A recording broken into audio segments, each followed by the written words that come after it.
Hello everyone, welcome to the Flatt Pack Show, episode 95. And I didn't cut Corey off mid-sentence that time. Welcome! Yeah, welcome to episode 95. I think we missed the 2-year mark, probably by a couple of weeks. We're over 2 years. But, yep, congratulations, Switchpoint. To us. To Switchpoint and Nerdwaffle, and Crumplepoint as well. For sticking with me for 2 years. It's quite the achievement. Achievement unlocked. Little Xbox thing. Boop. How are you guys been anyway? I'm alright. I'm here. I'm good.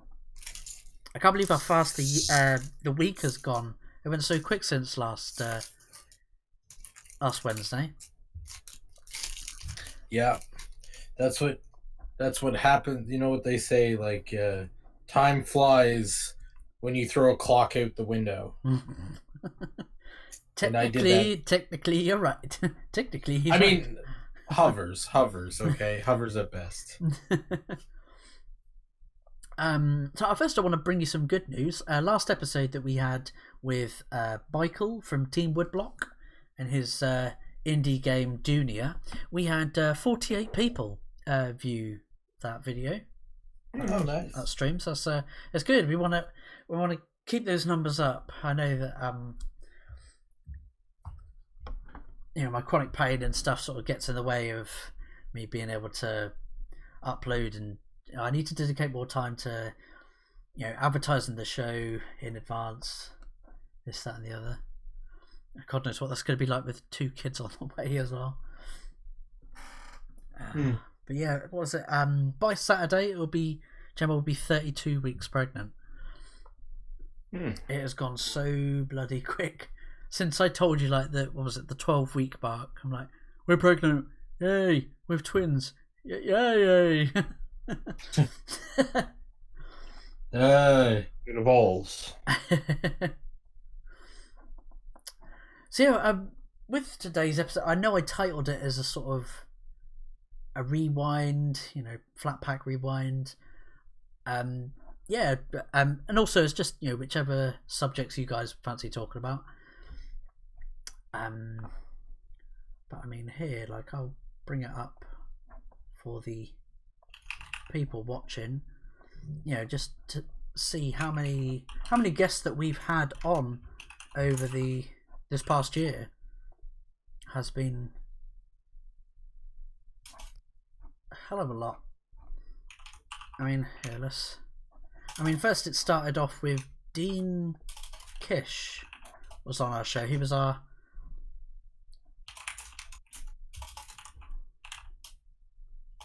feel like we had Devine on before that, didn't we? Yeah, we've had Devine. Yeah. Had Devine on the show. Yeah, we had, that was January of this year, mid-January, 24th. Had Dean on. I think we've had him on about twice, haven't we? The show. Yeah. And For 2 different projects. Yeah, Tainted and what was it? Tainted 2. Oh yeah, that's it. It was the second issue. Yeah, I hope he continues with his crowdfunding for that. That's it. I should ask you a question. Who was your favourite guest that we've had on so far on the show? You can't ask us questions like this, Put you on the spot. Alright, whose project? That's a load of questions here. Whose project did you like the? Is that still too loaded? Which yes. Of all the Yes. creators, Which one do you want to make feel special, and which other one? And the other ones feel like crap. I mean, okay, so like this is a. Come on, help me out with how to word this question. But whose project really stood out to you? Yeah. Does that still sound loaded? I mean, it's gonna hurt somebody's feelings. No matter what you say. I mean, there's a few projects I'm excited for, that's for sure. I backed to some of the projects that of people that have like been on here, and I'm waiting for some of the stuff to come in for sure. Yeah. But Doug to Naples Earthworm Jim should be on the way. Yeah. A few people have been getting theirs. I mean, I imagine it'd be a bit of delay getting it to Canada. I know I picked that up. Yeah. Like, I mean, because Canada Post is a bit of a bitch. Yeah, that was Especially around the it's the holidays too. So yeah, back in July we had Doug on the show. 89 views. I'm really proud of that moment. I want to thank you, Switch, for securing that interview with Doug. I mean, I'm surprised he didn't have to agree to any of it, but I'm surprised he did. And it was nice to actually like have him on. He was a fun guy to talk to. Yeah, he's very down to earth. Definitely. Yeah. And I hope I hope that that his book it seems his book does well, but I hope for the best for him in the future, no matter what. I know with and I started seeing Cyberfrog was starting to get out for people too, so I'm glad to hear that for Ethan too. So I'm glad people are getting their books. Yeah. Whether they like it or not, I mean, I hope at least it was worth the wait. That's all I can say. Yeah. So what about you, Corey? Which of the projects most gripped you? I'm gonna give a kiss ass answer just because I liked all of them. I liked all the projects. Obviously, I was an Earthworm Jim fan growing up, so I gotta say Doug TeNapel stood out. Devine, I'm a huge fan of Devine, so having her on was awesome because she's a long-term supporter of the show as well. She's a long-term supporter of the show. We're going to disclose that. I would like to disclose that she hasn't been a guest on the show because of this, but because she was a guest on the show is why this is. But I find since she's been on the show, I find we talk regularly, and I'd consider her like a close friend of mine. Yeah. That we talk quite a bit about our projects and give each other advice and stuff, and that's what this is all about. The Flatt Pack is what I would hope we do is bring people together and inspire people and hopefully help somebody out or whatever, and just talk about nerd stuff. But yeah, I don't think like we've gotten very lucky that I don't think there has been a single guest on this show that not only we haven't had any really crazy people on the show, but that we've had all sorts of amazing people and talented people on the show, Yeah. I tell you one crazy person we've had on the show, Matt Wenger. Crumble Point. We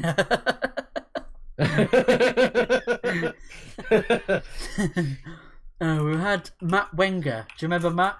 Yeah. With his super harem. Yeah. What was this? I'm from Knoxville, Tennessee. I want to talk to you about my comic super harem. Yeah, he was harem. Yeah, but he talks like that. We all have, to be fair, we all have funny accents. I mean, there's 2 Canadians and a British dude on the show, and a Scot. So we've had a lot of memorable. So I mean, if we're gonna talk about like the past, I mean, because so the reason we're talking about it is like the YouTube Rewind came up.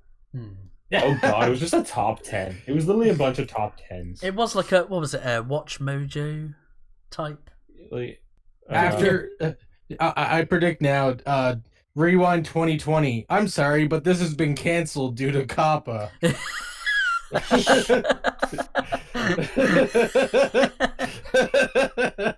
There's gonna be no videos to rewind because they'll all be subject to COPPA. Oh, that's cool. Yeah, exactly. Like it's really stupid. It's like, oh, here's your top 10. And now, excuse us. Now we're just gonna bring in Kappa and like do it terribly. God, yeah. Yeah, I don't know if I was saying this on the show or when I was playing, when, like at a card shop, we were talking. Somebody wanted to know what it was. I think that's what it was. Now that I remember, but I think it was. I think it was. The thing is I think that Kappa really isn't directed towards. I think it's really just directed towards YouTube for the most part, because you don't see Facebook or Twitter or Twitch or anything like that like freaking out as much as YouTube is. And I think it's because of like a whole bunch of stuff they've done in the past. Maybe I said it on the show too. I don't know. Yeah. There's my rewind moment. Last show I might have talked about this. Yeah. Anyways. But like, and then I don't know. So I mean, okay. Here's the thing. My when it comes to like the YouTube rewind, like the last few years, you can make an argument like that. Okay, that like at least we can meme the like YouTube rewind because it's so bad. Like there was at least some effort in how bad it was that you could like fucking meme that and like Yeah. and how it was. How do you make fun of a top 10 list? Other than like saying, oh, okay, well, I guess you guys copied Watch Mojo, but like you can't meme that. Like you can't do anything. This is, as far as I'm concerned, this is like the worst thing they could have done, because now people are gonna say, oh, okay, you did a top 10, and then just like leave it at that. It was the video is basically a look at how corporate our company and our content creators are now. That it's all corporations, it's all late night television shows and music. You know, T series. You would have thought, yeah, the PewDiePie versus T series thing would be on the. Yeah, would like, be. Well, PewDiePie was on it quite a bit. Twice, Wasn't I think. he? Yeah, it was one Twice. was with regards to his wedding, and the second one was like something like his view count or something. He was second of most views. Like, yeah, like I mean, he was pretty high up there on that list, and they were like looking at it, and I mean, like there was a few people on there were on that list. So I was like, oh, okay, I didn't know half of those people were, because like I'll honestly tell you, like the regular watchers of YouTube probably actually don't watch those. The ones that like are the highest viewed, so, like the ones that are like the most viewed, are probably not viewed by like the actual like YouTube community, but like those are what's viewed by like general audiences. You know what I mean? Like people who might not even have accounts that just kind of like generally watch YouTube, or like stuff like that. Like these are like gimmicky, clearly pushed trend things. You know what I mean? Yeah. Usually, like, and there are some things that like break the mold. Again, like take a look at PewDiePie, but like there are clearly those things where a lot of them are clearly those things that like are pushed in the algorithm and in the trend and aren't actually watched by like the actual people willing, like, not, I wouldn't say not willingly, but like you know what it is, like when marketing like pays for these things to be popular type of thing. Yeah, that's what I was about to say, but I didn't want to cut you off. Is like a lot of the videos that were in like not everyone, like maybe not PewDiePie, maybe PewDiePie or whatever, and a few other ones. PewDiePie, because PewDiePie, like the media hates him right now. So like, yeah, but I'm just saying a lot of the top videos seemed like they were engineered videos that like somebody like Flatt and his dog went out and played in the park wouldn't really cut their top video kind of thing, even if it was popular. Like one of the top seen videos. I mean, hey, YouTube, how come one of those I don't know, like Hitler finger puppet videos wasn't on there? Like those things got like millions of views, like millions. Have you seen the view numbers? No, I've not seen that. Like, there's like this finger puppet nursery rhyme thing. The finger puppet nursery rhyme. There's like ones of like Hitler and like Hulk and all that kind of weird stuff. Oh god. Let's see if we can find one. But I bet when YouTube were doing that YouTube Rewind, this year. I bet they hated having to include PewDiePie. Possibly. I don't know if they actually hated having to include him. Because honestly, it's so you can tell it's very it's very manufactured. Oh, I can't find one right now. God dang it. They have a love-hate relationship with PewDiePie because a lot of people he gets them a lot of traffic, but then they also don't like how he is. So it always seems like they're don't know really what they want to do with him, kind of thing. I don't know. Okay, it's called like Finger Family songs, and like there's different ones, but like I've seen one with like really badly photoshopped, like pictures and stuff like that. And like here, let me just show you. Okay, Finger Family superheroes, like 18 million, like Halloween Finger Family, 34 million views, like crap like that. Like how do these? I don't know how these channels keep getting as much money as they do. Like sure, I know like they do this Finger Family song, right, where each finger like represents a family member, but like it's the same song every time, but like each time they'll like replace it with something else. So like there was actually one, I don't know if they took it down or not. There actually was one where they used like different colored variations of like Hitler. Like I was like, okay, like I'm not sure if you know, but okay. Like I think he's like, oh well, this character's popular in media right now. I'll use him in a Finger Family song. I'm like, no. Like, no.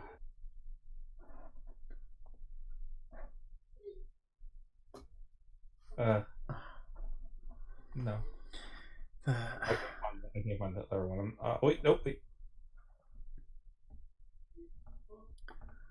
Okay. I mean, hopefully, some. I know there is BitChute, but there needs to be more competition. Other alternatives to YouTube as well. Well, here's the thing: people keep talking about like, "Oh, YouTube is over," or YouTube like done this or that. But like, okay, let's be honest with ourselves. Until like an actual competitor shows up, there's really not going to YouTube is not going to actually like get any better because like they don't have any competition to be worried about. Yeah. Like they need somebody to potentially like they need somebody to compete against, and until that competition comes up, I don't think we're going to really see much difference in regards to like how they run the platform. And honestly, I don't know who that competition would be. That's the other problem. Like it could, like, because at this point, like, I mean, BitChute seems like the best option, but like they could die at any time too. You know what I mean? Yeah. Like, that's the. I don't know. Go ahead. Like part of the problem is like there's a lot of things going on, and I think the thing is that everybody's gotten so comfortable with YouTube, and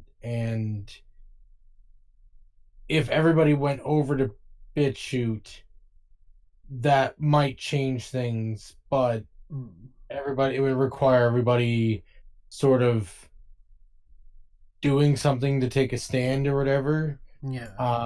And unfortunately, like in these days, I'm not calling people down, but I just noticed that when there's something comes up where it's like, oh, if we need to rally and make sure YouTube knows that we mean business, then it's like, I don't really feel like doing it.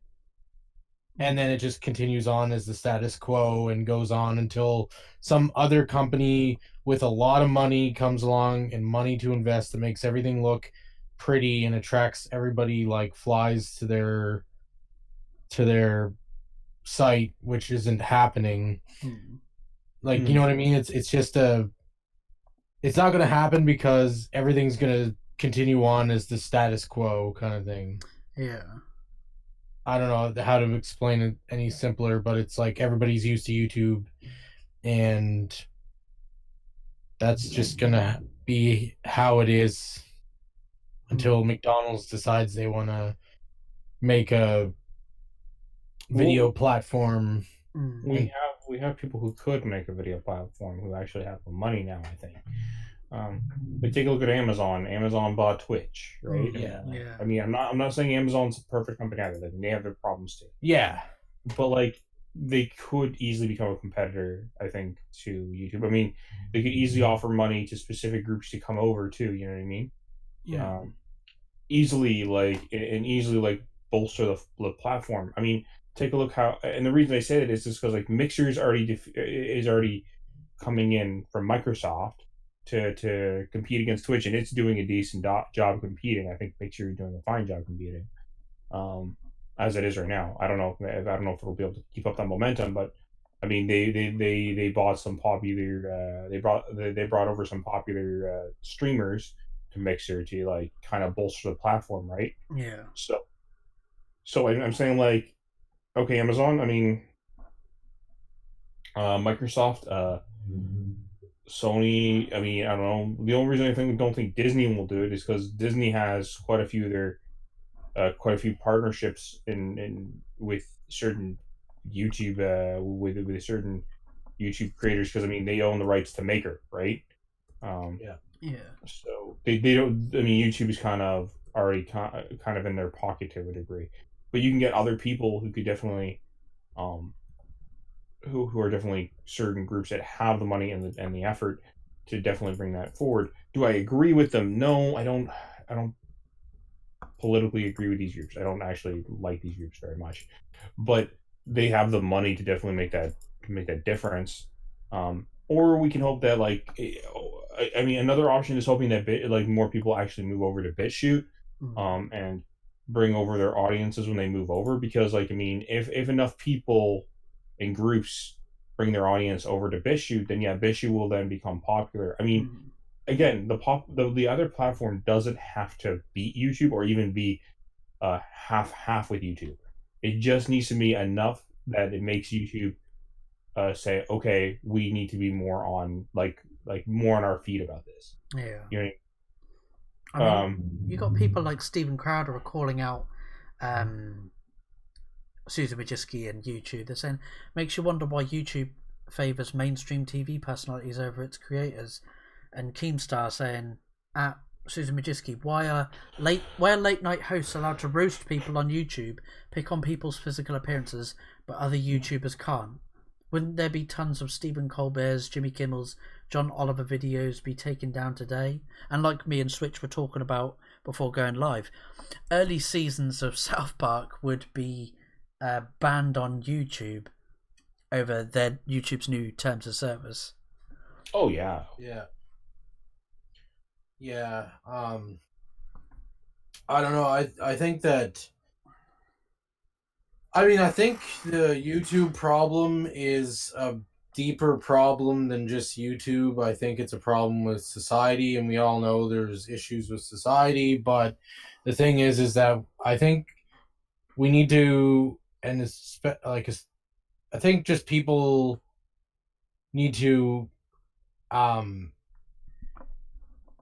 just find their own pockets and go to those pockets and stop trying to destroy other people's pockets, kind of thing, like corners or whatever. And I know it sounds weird, but like, so like, the thing is YouTube will be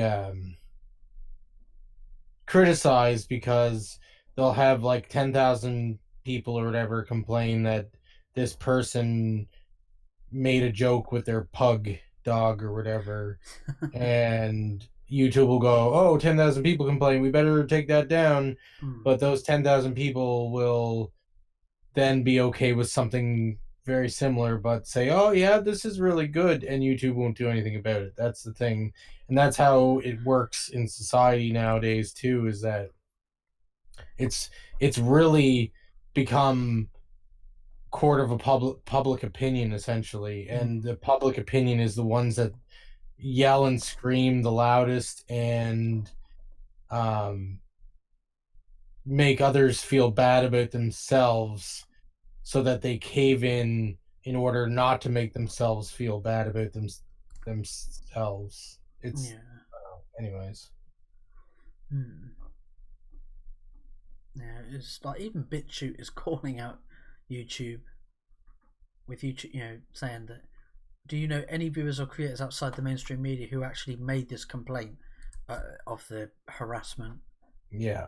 Or claiming that YouTube are trying to prevent harassment on YouTube. Anyone outside the mainstream media who actually made this complaint, or is it just something companies say when they make a change that is universally unpopular? Hashtag YouTube purge. Because now they've basically made another vague rule in which you can't even criticize someone. Because they could just turn around and go, "You're harassing me." Anita Sarkeesian tried to do this when she first,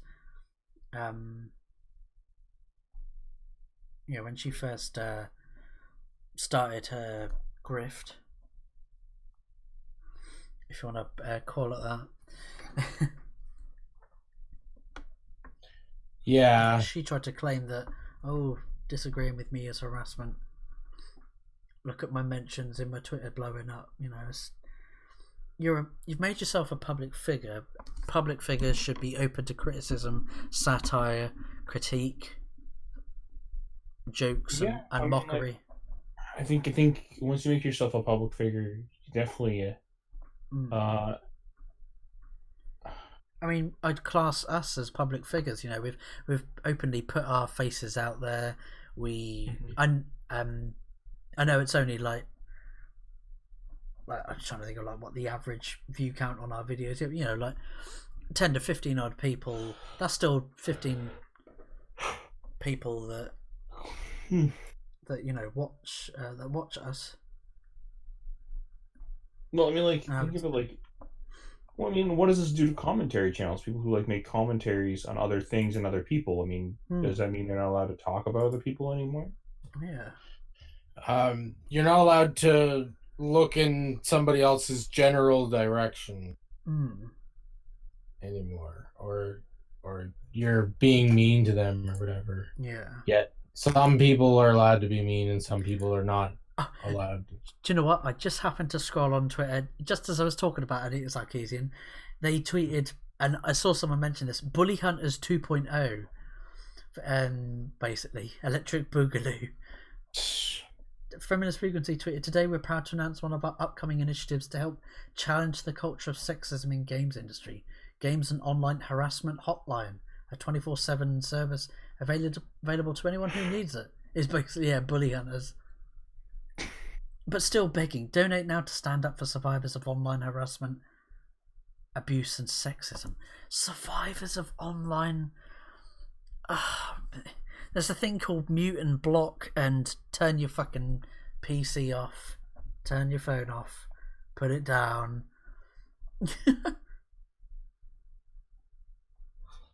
It's a Gundam has tweeted saying, today was so full of shit, why bother wiping your ass?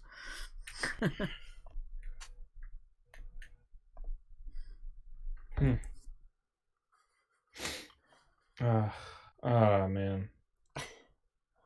Because Anita Sarkeesian's what was it? Her consultation mafia racketeering company she started this year, and she was trying to get Cyberpunk 2077 to hire her as a diversity and representation consultant, and they just we're not basically we're not. ignored that, didn't they?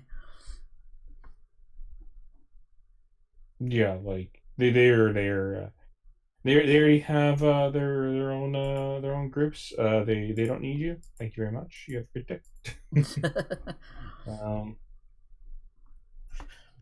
Honestly, she's I'm glad they didn't hire her. I hope they stay their ground and make a fun game. And because wasn't there? She also got her because Feminist Frequency shut down basically, didn't it? It was they'd ran out of money, and what was it, EA or something? They went, they said something like, we're donating money to so and so charities, or we're spending, giving out this much money, and she then got salty because she wasn't part of that selected group of charities. Okay. She's like, Say that. oh, that's bullshit. Why have they given money to those charities? What about our charity that we were struggling for funding? Blah blah blah. It's like, Because Anita Sarkeesian is not a charity. exactly. As much as she wants to believe that it is. It makes me laugh that they class themselves as a was it non-profit organization? So where does that money go? I mean, the organization doesn't profit because it all goes to Anita Sarkeesian. So, I mean, the organization is non-profit because it gets funneled to Anita Sarkeesian. I don't know why I want to call her Anita Sarkeesian. Anita Sarkeesian. Anita Sarkeesian. Oh. Maybe it's the YouTube censorship like slowly creeping into my brain, and I'm not allowed to say that word because, Sure. I mean, in a negative manner. Make sure to install the censorship zip. Yeah. Insert censorship into my brain, man. Oh no.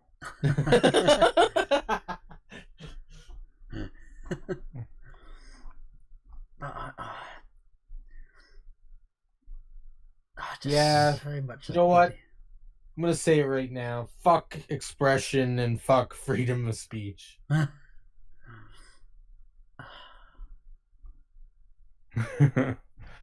Sure, why not? I'm just saying it sarcastically, obviously, but was it Western civilization is collapsing. It's gonna collapse before it collapses and then rebuild itself eventually. It'll take time, but it'll happen. And then Hamtaro will come back and resurge, and that will be what everybody praises. By Hamster Hamtaro? Yes. I remember that anime.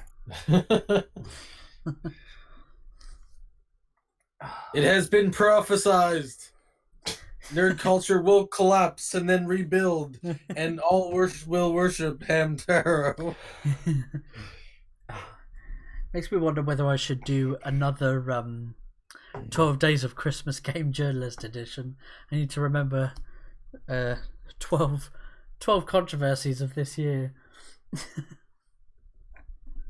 I don't know. Look at Anita Sarkeesian's Twitter wall, and you'll find 12 and 12 different posts.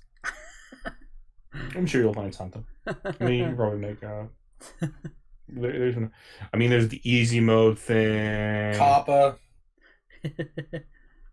5 Kappa rings. I'm still happy with the 5 more accused of rape. It's up to you, like how you want to do it, but yeah, there's the what else is there? There's like I don't know, like this year we've had a scenario. Oh, like I mean, Kotaku is potentially on the chopping block. I mean, like that's a thing because like I mean they've been bought out by a group that wants them to stick to game journalism. Yeah, and not bloody stupid hot takes and woke bullshit articles. Well, isn't it like that would be really hilarious? Actually, that like after many years of hot takes and wokeness, all of a sudden their boss comes on and is like, no, just sit down and write about games. And then they're just like staring at their screen with blank faces because they don't know how to do that. Oh dear. Like, I know I recently saw like some bullshit. Oh yeah, like here it is. If you're celebrating a Kotaku dying, then guess what? You're on the road to becoming alt-right. You probably think that's bullshit. You're much too smart to be manipulated by the alt-right. But here On the road again. hearing on the same shit as them. Like, what even is this? Like, what kind of hot brain take is this? Can we like cue Willie Nelson on the road again, or was it Willie Nelson on the road again? I don't know. Just play that song flat. What, the on the road again? Yeah. On the road to alt-right. On the road again. Just can't. On the road again.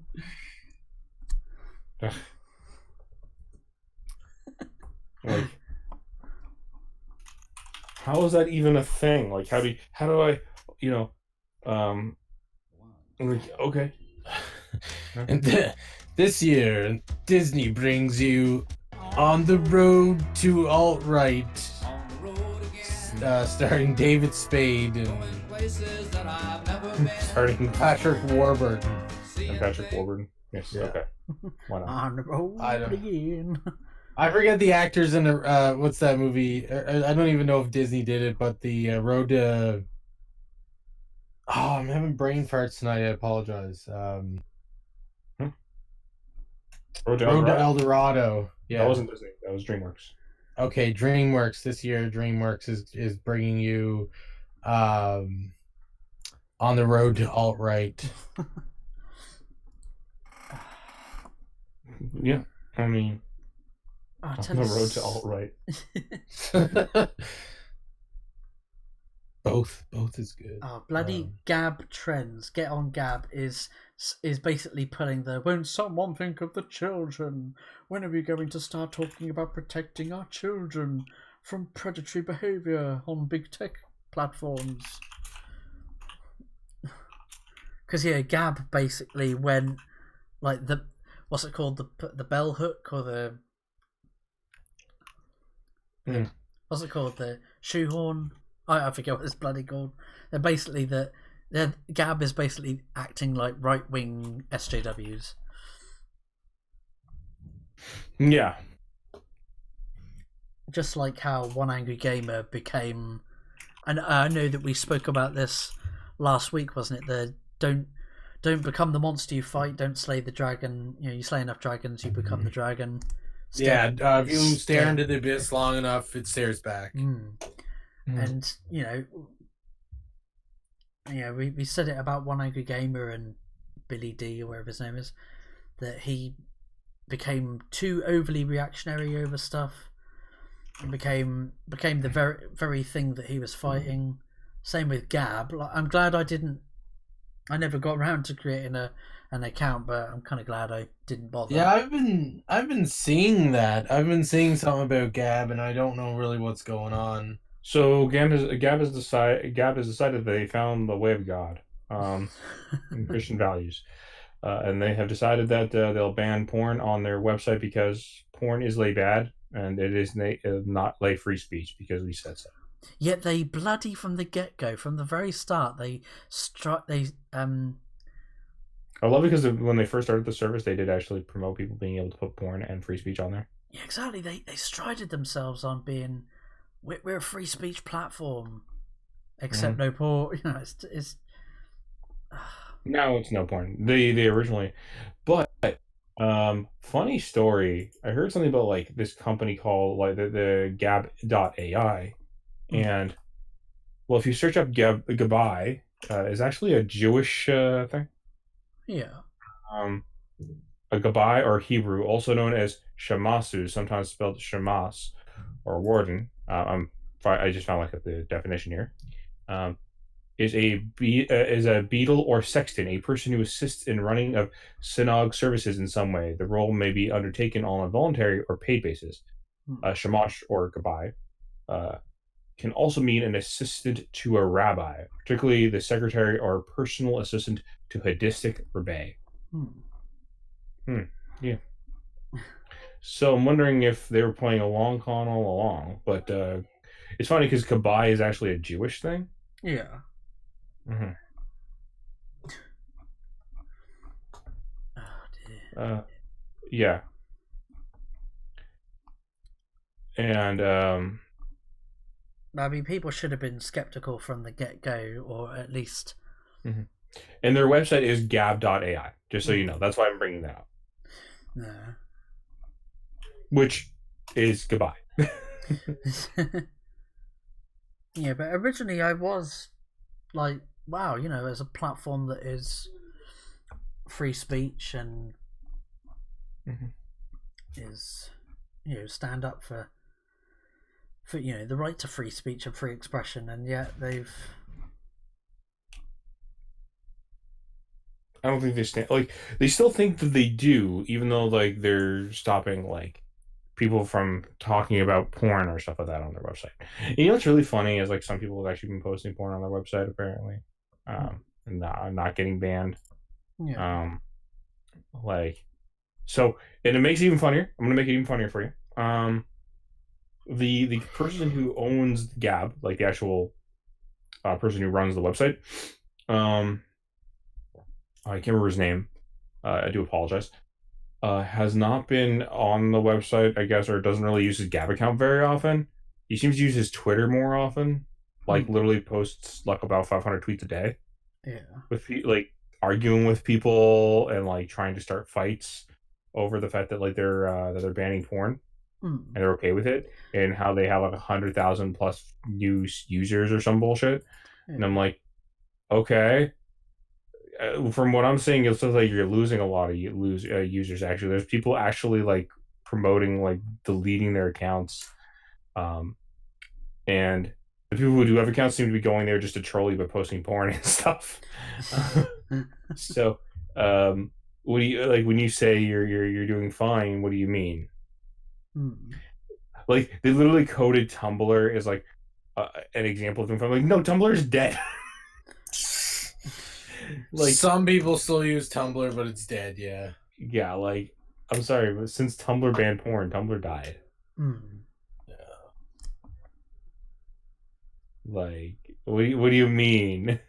I like how all these sites like have to go full in. Like, it's like, oh no, like there's like really bad pornography going on, like child porn and stuff like that, and exploitation and stuff. We could stop that. No, let's just go full in and just stop everything. Yeah. Like, I mean, like, it's not even like, hell, it's not even that. Like, it's the argument that like, oh well, that leads to like those things. Like, no, it doesn't.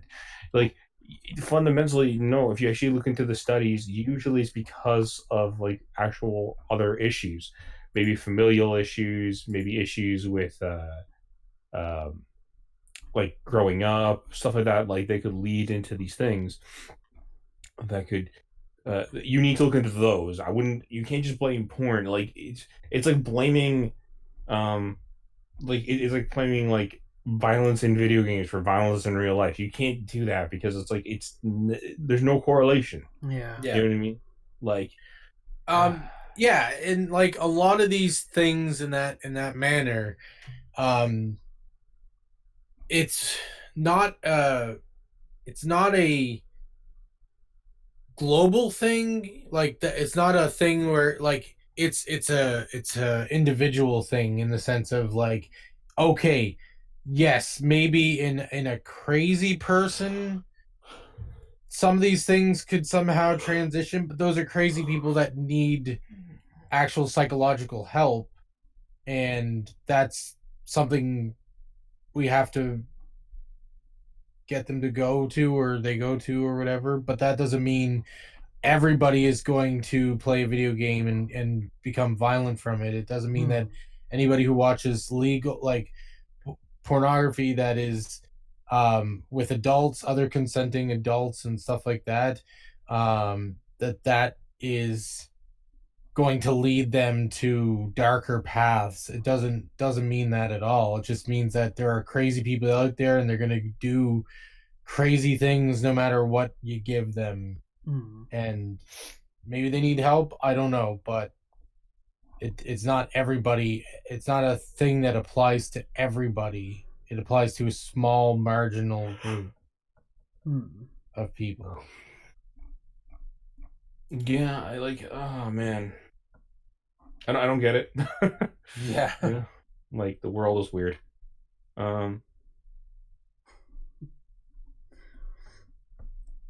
Anyway, um, I I don't know, getting a little tired. Yeah, It's been a long day for you guys, hasn't it? You've been working hard. Yes, Or if you've got work, don't you? Soon, Switch. I do have work soon. And I've come from work. So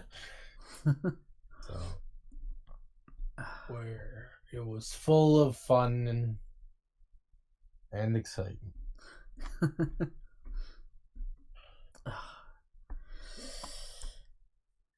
Oh god, someone right, and this has been on my watch list for quite a bit. They're doing the developers that did the Friday the 13th game.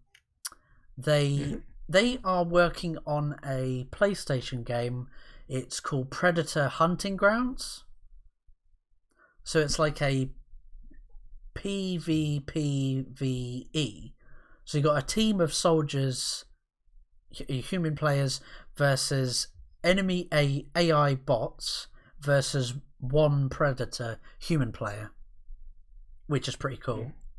And so they released this new trailer, and it shows all these different skins, different classes of predator you can choose. And then they showed the female Yata or female predator, and she's got like a really cool like bow and arrow. It's like a big compound bow. She's got this really cool helmet with like a red red paint down one of the sides. And this person tweeted saying, you know when people put like a quote, but they type it in low and high caps, like they mix up the letters. And this person said, why did they have to make it political, with a screenshot of this female Yata? And someone is saying, this is my favourite straw man to come out of the Battlefield debacle. I'm like, that's pretty cool, seeing a female. I've never read any of the comics, but I've always been aware of like the Alien and Predator comics where they've had female predators before, haven't they? I don't know. I think I vaguely remember something about female predators, but I mean, it's kind of obvious, isn't it? Like that there is female. That's how they reproduce. There's bound to be female predators. I mean, yeah. I don't think anyone, even if I don't like, there have been fan depictions of what a female predator might look like. Yeah.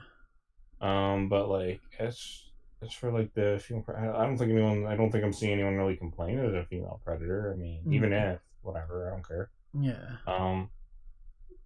Like. I think the key factor is, does the game play well? I think that's what's really more important than anything else. Yeah.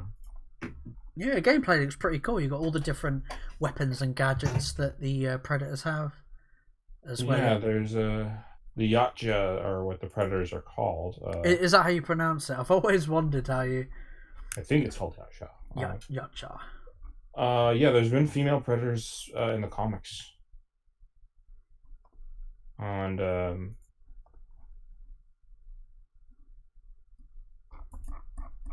but yeah, like however, like so from what I understand, there's never really been mention if like in canon of like the movies, but there have been in the comics discussions of like a female predator.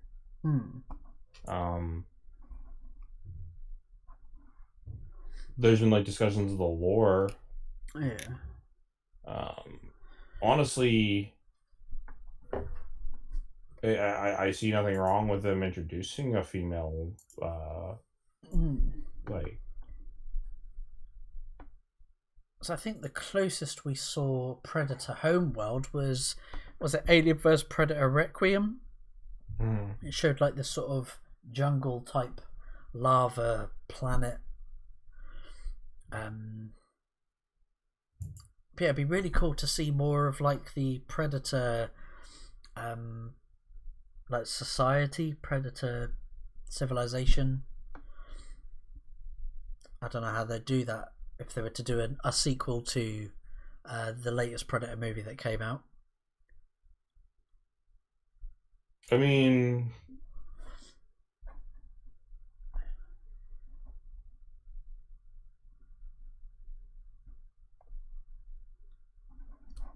I don't know. Like, I mean, I don't know if there's gonna be any real difference between the male or female version of the Yaja or in the game. I'm not sure. I mean, it looks like she has tits. Yeah, that's about it.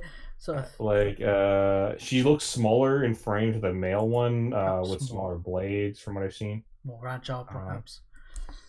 Potentially, might be more speed based than power based. Yeah. I don't know. We'll see. I mean, like, honestly, whatever. I mean, it'll also allow for like more customization in what your character, your predator looks like. I guess. I mean, if they're allowing that, Yeah. I have no issues with it. I mean, am I supposed to? You know that the typical woke crowd are going to criticize that. OMG, she's wearing Predator chainmail bikini armor or something. The equivalent of.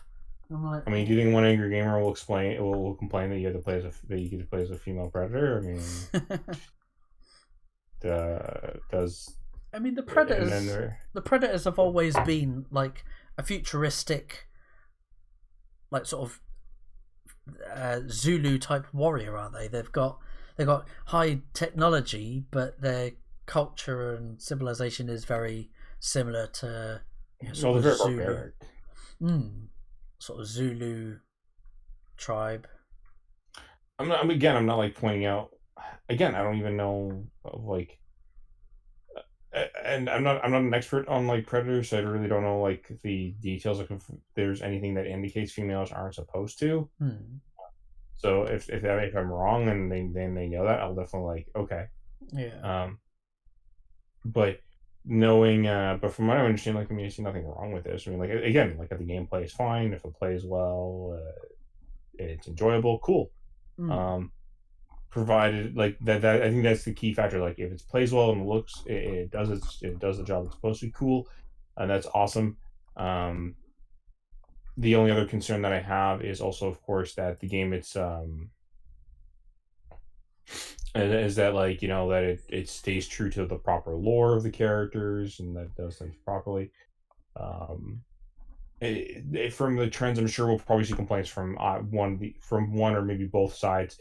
One complaining that it's too sexist, and one complaining that it's one side complaining that oh no females and that you've ruined the franchise or something. I don't know. You know what I mean? Yeah, but it comes out April 24th next year, which is pretty cool. I mean, here I'll bring up the trailer for the people watching at home. I won't play the sound, but. Yeah, it's got all of the. So it's cool, sort of first-person shooter from the soldier's perspective, and I think you can play maybe in first person as the predator. I think maybe it's third person. Yeah, I've played. There's been some pretty good Predator games. Did you ever play the 2010 Alien vs Predator? No. Oh, that was a really good one because it was one story, but it was three from three different perspectives. So you had the Marine, you had the Xenomorph, and then you had the Predator as well.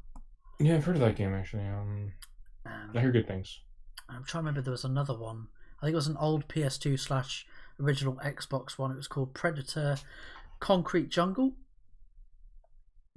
And again, that was really cool. It was sort of in canon with the movies. It mentioned one of the characters goes, oh, I thought didn't you know Mr. Wayland before he went missing? Obviously, that was referencing the first Alien vs Predator movie. Oh, yeah, I was referencing, the and first one. And then there was another bit where, trying not to spoil it for people, I think you, one of the characters references Mother. So it's referencing the AI computer Mother from the Alien franchise. Yeah. So the game kind of explains how Mother was created, which is pretty cool. So yeah, with the Predator Hunting Grounds, if you pre-order, you get some bonuses. Let's see, you get the exclusive 1987 Predator skin, so from the 87 movie, and early access to Old Painless minigun.